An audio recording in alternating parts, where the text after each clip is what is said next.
Video में हम बात करेंगे यूरिन इनकॉन्टिनेंस के बारे में।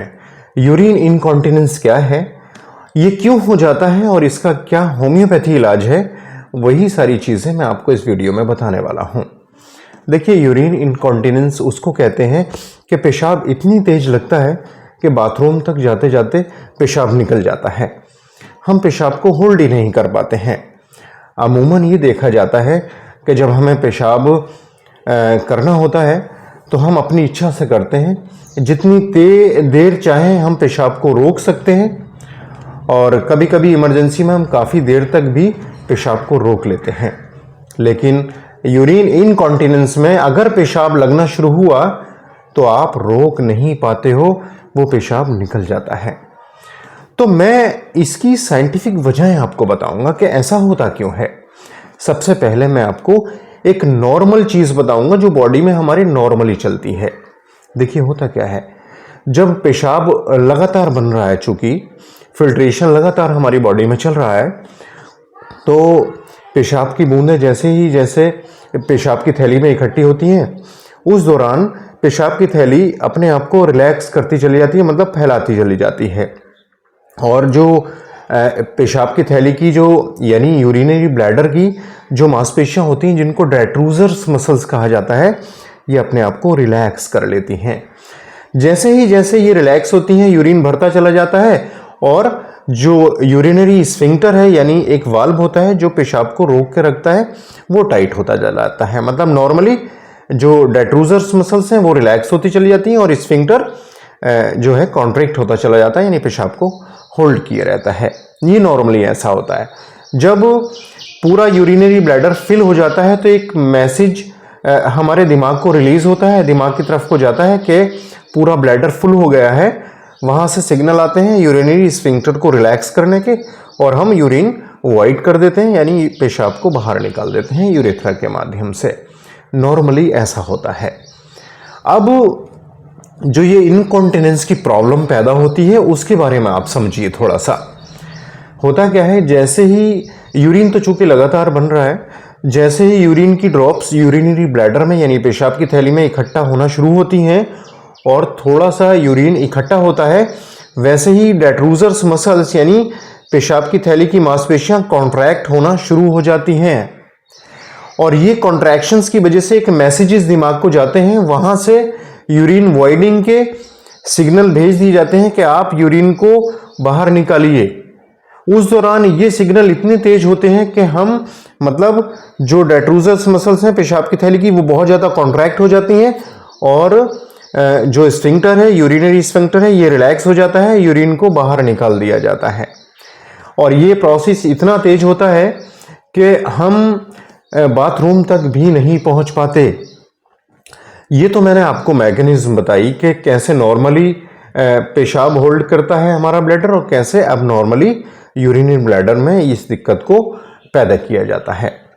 अब कौन कौन सी बीमारियों में ऐसा देखने को मिलता है।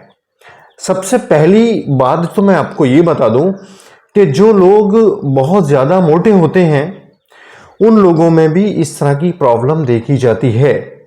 उसकी वजह ये होती है कि जो बहुत ज़्यादा एडिपोज टिश्यूज बॉडी पर जम जाते हैं, बहुत ज़्यादा ओबेसिटी हो जाती है, तो ओबेसिटी की वजह से कहीं ना कहीं ब्लैडर पर एक स्टिमुलेशन डेवलप होता है और वो स्टिमुलेशन पेशाब को ज़्यादा जो है वो पास ऑन करने में करने की वजह बनता है। पहला कारण जो ओबेसिटी है उसमें ये माना जाता है। दूसरा कारण ये माना जाता है कि जो लोग गैस की समस्या से पीड़ित हैं, जिनको हमेशा पेट खराब रहता है, उन लोगों में अक्सर ये देखा जाता है कि यूरिन इनकॉन्टिनेंस की दिक्कत रहती है। जरा सा मतलब उनके पेट में गैस बनी या जरा सा पेट भारी हुआ और उनको यूरिन बार बार लगना शुरू हो जाता है और यूरिन को होल्ड नहीं कर पाते हैं। ये यूरिन इनकॉन्टिनेंस पेट की समस्याओं से भी पैदा होता है।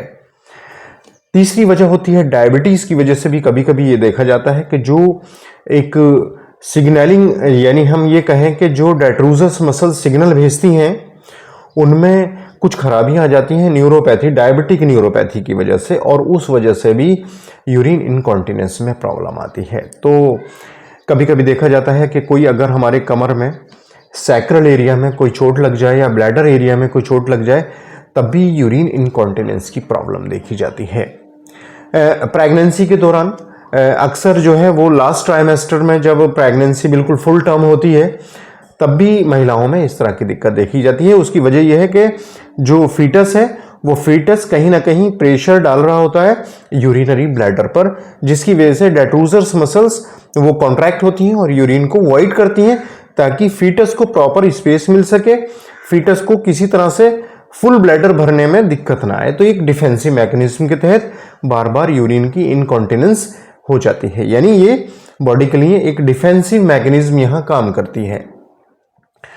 तो ये समस्याएं देखी जाती हैं अक्सर के। कभी कभी ये देखा जाता है कि न्यूरोलॉजिकल डिसऑर्डर्स की वजह से, चाहे वो पार्किंसन डिजीज हो, पार्किंसन डिजीज में भी इस तरह की दिक्कत देखी जाती है, ब्रेन में कोई इंजरी हो जाए तभी इस तरह की इनकॉन्टिनेंस की प्रॉब्लम्स देखी जाती है कि यूरिन हम होल्ड नहीं कर पाते हैं। कभी कभी कुछ डायरेटिक जो पेशाब लाने वाली दवाइयाँ होती हैं उनकी वजहों से भी इस तरह की प्रॉब्लम्स क्रिएट हो जाती है। अब यूरिन होल्ड ना कर पाने की बीमारी को हम कैसे ठीक करें, इंपॉर्टेंट ये है। ये तो मैंने आपको वजहें बता दी। अब सबसे अहम वजह जो आपके लिए है वो ये है कि आप अपने यूरिन को होल्ड करने की कैपेसिटी को कैसे वापस लेकर आएं। तो पहली चीज तो यह है कि आप अपने खाने में फल सब्जियां ज़्यादा रखिए ताकि आपके अपच ना बने, गैस ना बने। डायबिटीज है उसको मैनेज कीजिए। और तीसरी बात यह है कि आपको 2 एक्सरसाइज नियमित रूप से करनी है। एक तो पेल्विक फ्लोर की एक्सरसाइज जिसको कीगल एक्सरसाइज कहते हैं। इसमें आप सीधे लेट जाएंगे, पैरों को मोड़ लेंगे और हिप वाले एरिया को ऊपर उठाएंगे और एनल एरिया को, मतलब पॉटी की जगह को कॉन्ट्रैक्ट कर रखेंगे थोड़ी देर, फिर रिलैक्स हो जाएंगे।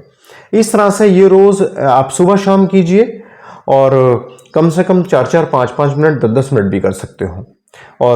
और एक सबसे अहम जो एक्सरसाइज मैं बता रहा हूं, सबसे बेहतरीन फिट रहने की जो एक्सरसाइज बता रहा हूं वो है 1 घंटा आप नियमित रूप से पैदल चलेंगे। उससे भी अनगिनत बॉडी के विकार दूर हो जाएंगे। आपको एंजाइटी, स्ट्रेस, डिप्रेशन है, न्यूरोलॉजिकल डिसऑर्डर है, डायबिटीज है, ब्लड प्रेशर है, पेट की समस्याएं हैं, सारी की सारी तेज कदमों से नॉर्मल हो जाएंगी पैदल चलने पर। आप ये एक्सरसाइज कीजिए। और जो मेडिसिन मैं बता रहा हूं यूरिन इनकॉन्टिनेंस की, होम्योपैथी में फर्स्ट ग्रेड और लाजवाब मेडिसिन है। कॉस्टिकम 30 पावर में ले लीजिए और 1-1 बूंद आधा कप पानी में डाल के नियमित रूप से दिन में 3 बार लीजिए। इनकॉन्टिनेंस की बीमारी ठीक हो जाती है। अच्छे खान पान, अच्छा लाइफस्टाइल और कॉस्टिकम 30 पावर में नियमित रूप से 1.5 से 2 महीने या 3 महीने ले लीजिए। इनकॉन्टिनेंस, यूरिनरी इनकॉन्टिनेंस पूरी तरह से ठीक हो जाता है। जानकारी बहुत बढ़िया है, दोस्तों में जरूर भेजिएगा। और मैं आपका health preserver doctor Asif Ali इसी तरह से नई नई जानकारियां आप तक पहुंचाने का प्रयास करता रहूंगा। हमें प्लीज लाइक, शेयर, सब्सक्राइब करके मोटिवेट कीजिएगा। नेक्स्ट वीडियो में फिर मुलाकात होगी। Thank you.